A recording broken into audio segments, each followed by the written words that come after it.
राज्यातल्या सर्व शेतकऱ्याला सांगू इच्छितो की राज्यामध्ये पूर्व विदर्भ, पश्चिम विदर्भ, दक्षिण महाराष्ट्र, उत्तर महाराष्ट्र, कोकणपट्टी, खानदेश, मराठवाडा सर्व शेतकऱ्याला सांगू इच्छितो की आज 22 जूनपासून मी म्हटलं होतं ना, काल 21ला पाऊस सुरू होईल, तर 21ला पुणे, नाशिक, सातारा, बऱ्याच भागामध्ये मुंबई सगळीकडे पाऊस सुरू झाला. संभाजीनगरकडं देखील आता देखील जाफराबादला पडला. पण आता राज्यातल्या सर्व शेतकऱ्याला सांगू इच्छितो आज 22 जूनपासून आजपासून राज्यातला पाऊस आणखीन वाढत जाणार आहे.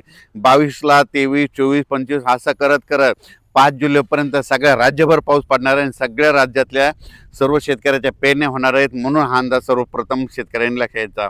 राज्यात ठिकठिकाणी म्हणजे आज 22 जूनपासून ते जवळपास 5 जुलैपर्यंत सगळीकडे पाऊस पडणार आहे आणि सगळ्या शेतकऱ्याच्या पेरण्या सुरू होतील. म्हणून हे देखील लक्षात घ्यायचं. दुष्काळ वगैरे काही पडणार नाही. आणि सर्वप्रथम आनंदाची बातमी आणखीन सांगू इच्छितो की जुलैच्या म्हणजे 2 जुलै ते 20 जुलैच्या दरम्यान राज्यामध्ये अतिवृष्टी होणार आहे. म्हणून हा अंदाज लक्षात घ्यायचा. पुणे जिल्हा, त्याच्यानंतर कोकणपट्टी, त्याच्यानंतर मुंबई, उत्तर महाराष्ट्राकडे अतिवृष्टी होईल. मग त्या अतिवृष्टी झाल्यामध्ये जे कॅचमेंट एरियातले धरणं आहेत, जायकवाडी धरण, त्याच्यात देखील पाणी यायला सुरुवात होईल. इकडे पुण्याकडे पडल्यामुळं तिकडे कोयना धरणाकडे देखील पाणी यायला सुरुवात होईल. त्याच्यामुळं हे देखील सर्व शेतकऱ्यांनी अंदाज लक्षात द्यायचा. तुम्हाला सांगू इच्छितो आज लगेच काय होणार सगळीकडं महाराष्ट्रामध्ये काय होणार, पश्चिम महाराष्ट्र, कोकणपट्टी, त्याच्यानंतर इकडे मराठवाड्याकडे देखील येणार आहे, विदर्भाकडे देखील येणार आहे. म्हणजे जवळपास आज बराच भाग जवळपास व्यापून टाकणार आहे. म्हणून हा अंदाज लक्षात घ्यायचा.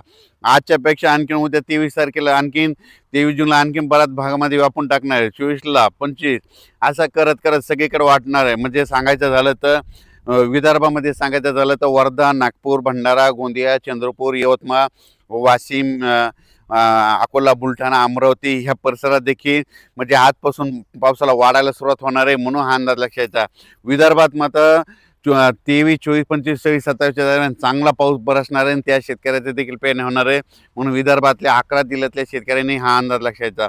मराठवाड्यात देखील आज बऱ्याच भागामध्ये म्हणजे परभणी जिल्हा, लातूर जिल्हा, बीड जिल्हा, धाराशिव जिल्हा, जालना जिल्हा, संभाजीनगर आज देखील बऱ्याच भागामध्ये पाऊस दाखल होईल. पण उद्याच्याला आणखीन ह्या 5-7 दिवसामध्ये मात्र सगळीकडे दाखल होऊन मराठवाड्यातल्या देखील शेतकऱ्याच्या पेरण्या सुरू होतील. म्हणून हा अंदाज सर्व शेतकऱ्यांनी लक्षात घ्यायचा. त्याच्यानंतर सातारा जिल्हा, सांगली झाला, सोलापूर, कोल्हापूर तिकडे तर कालच पाऊस सुरू झाला. पण तिकडे आज देखील बराच भाग कव्हर होणार आहे. आणखीन 10 दिवसामध्ये तिकडेच देखील सगळीकडे पाऊस पडेल आणि त्या भागातील देखील शेतकऱ्याच्या पेरण्या लागू होतील. म्हणून हे लक्षात घ्यायचं. उत्तर महाराष्ट्राकडे नंदुरबार जिल्हा, धुळे जिल्हा, जळगाव जिल्हा, नाशिक जिल्हा, त्याच्यानंतर अहिल्यानगर ह्या परिसरातल्या शेतकऱ्याला सांगू इच्छितो की तुमच्या देखील आज म्हणजे 22 पासून ते 5 जुलैपर्यंत तुमच्याकडे सगळीकडे पाऊस पडणार आहे. सगळ्या शेतकऱ्याच्या पेरण्या लागतील. म्हणून हा अंदाज लक्षात घ्यायचा. शेतकऱ्याला विनंती, शेतामध्ये पाऊस पडल्याच्या नंतर जमिनीमध्ये ईदभर ओल गेली तर तुम्ही कधी पेरणी करू शकता. म्हणून हा अंदाज लक्षात घ्यायचा. 4-6 बोटावर जर ओल केली तर तुमच्या पेरणी खराब होते. त्याच्यामुळं 4-6 बोटं पेरणी करू नये. ईदवर चांगली ओल गेल्याच्या नंतर तुम्ही पेरणी कधी करू शकता. म्हणून हे शेतकऱ्यांना लक्षात घ्यायचं. पण राज्यात मात्र आजपासून परत जास्त पाऊस वाढायला सुरुवात होणार आहे. दुष्काळ वगैरे काही पडणार नाही. परत एकदा सांगतो, जूनमध्ये यावर्षी मी म्हटलं तर कमी पाऊस राहणार, जुलैमध्ये जास्त, ऑगस्टला कमी आणि सप्टेंबर, ऑक्टोबर परतीचा पाऊस धुमाकूळ घालणार आहे. म्हणून हे अंदाज देखील लक्षात येतात.